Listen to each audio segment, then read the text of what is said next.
I'm somewhere new today and I'm on a spinny chair. Hey guys, it's Jamie and this video is kind of like a throwback to some advice I would have given my 17-year-old pre-transition self to stop my pre-transition 17-year-old self from being so scared and not really making mistakes, but some of this advice probably would have made things easier. So I first came out and started transitioning over 7 years ago now, and that feels like a lifetime ago and it makes me feel a little bit old. Anyway, looking back, there is a few things that I wish I'd known, that I'd wish I'd done differently, blah blah blah, hindsight and all that, fantastic. So I thought if I could share a little bit of that hindsight with you guys as a kind of, this is the advice I would have given myself. Obviously not all of it is going to be relevant, but maybe some things might just be able to help you guys out. And maybe some of you can relate if you're not pre-transition anymore, and also some of that advice would have helped you in the beginning too. So yeah, let's just get started. Here is not a structured list, but just a bunch of stuff that would have really helped me back when I was 17. The biggest one I want to start off with is also the cheesiest one. And just to know that I wasn't gonna be this scared, just completely lacking in confidence, unhappy 17-year-old forever. You had a few years in my life and I'm this happy, a million times more confident person that is just not scared anymore. And yeah, that I just wanted to start off with a cheesy one, so there we go, got that out of the way. Okay, so officially, first up, a delay in starting any aspect of transition doesn't have an impact in the long run. So in the moment, 3 months can feel like a lifetime and it can feel like the worst thing. When I was told at my first appointment I need to go away for 3 months and do like real life experience,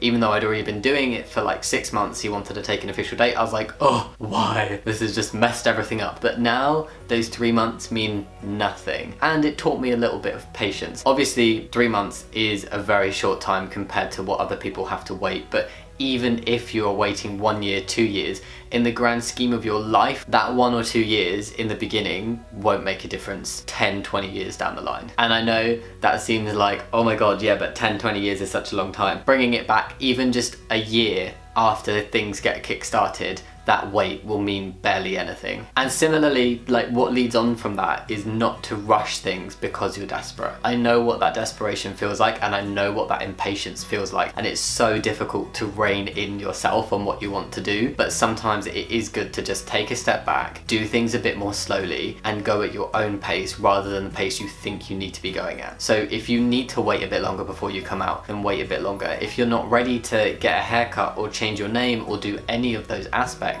then give yourself some more time. Don't feel like you have to rush into everything. Thirdly, it can be number 3 technically. Transitioning is not an overnight process. It will take some time. Sometimes it can take a really long time, but at the same time as that, how many times have I said time? Time.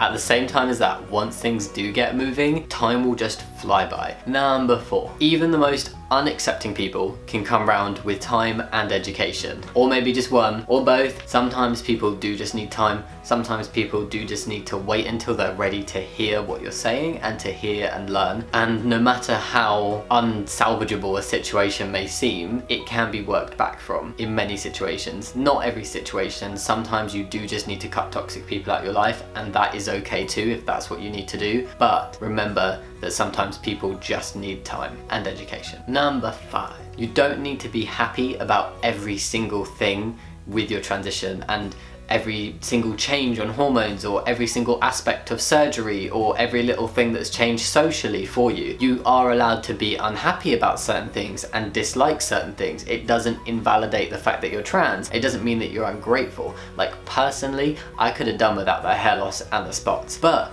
I'm still so grateful. Testosterone was still the right thing for me despite the few things that I really don't like. Just don't feel like you have to love everything about your transition and every aspect of it. You are allowed to dislike things. Number 6, please let that be number 6. I always forget one number in this list, and today it is this one, and I think it is number 6. When you come out, it's highly likely to almost certainly that you will get misgendered and dead named a lot in the beginning. It will happen. Maybe not a lot for everybody, but it will happen that you will get misgendered. And this can happen by even the most accepting people because it's a habit. It's really, really difficult to break that habit of using certain pronouns and a certain name for somebody and switching. So even people who really want to and are trying their best, they will slip up and they will misgender you and use the wrong name sometimes. And you know what? You might even do it to yourself. You might misgender yourself, you might use your old name for yourself, like, I don't know in what context, but it can happen. And it doesn't mean anything bad. Again, it's just a habit. Number 7. Public bathrooms can be scary and uncomfortable, but in my own experience, nowhere near as scary or as uncomfortable as trying to hold in a poop for 5 hours. Head down, in, do your business, out. 99% of the time, nobody will even look at you. Number 8. You can be a feminine trans guy and you can be a masculine trans woman. In fact, you can be any combination of gender identity and gender expression. The two do not dictate each other. What you wear, the accessories you use, whether you wear makeup or not, how you behave, your mannerisms, they're just part of who you are and your expression, but don't impact that core bit of your gender. Number 9. I'm really forgetting because I think this is one of the longest lists I've done. Try your best not to compare yourself to others too much. I know it's really difficult with all these YouTube videos. I used to watch them and I'd be like, okay, cool, at this point, this is gonna change. And if I get this surgery, that's what my chest will look like. Because I was hugely naive, and this is why I'm giving this advice to myself in the past. Go back to baby trans Jamie. But it doesn't work like that. Everybody's transition is different. Sometimes your transition will differ greatly from somebody else's, and sometimes just in small ways, but everybody is a bit different. Changes happen at different times. Your body is different, so your results from surgery will look a bit different to somebody else's. Your social transition will go differently. You might pass more or less than other people you know. Just like so many components can differ between different people's transitions. So you just need to treat your transition as its own little thing and then take advice and kind of guidelines from what you see in other people. Just try not to get caught up in thinking that you've not had the same experience as somebody else, or you've not had the changes of somebody else. It is all just so different depending on the person. So just give yourself time and try not to get disappointed if things aren't going how you expected them to initially. Like for me, I was watching guys on YouTube and I was like, that's it, I'm gonna get a beard within the first year.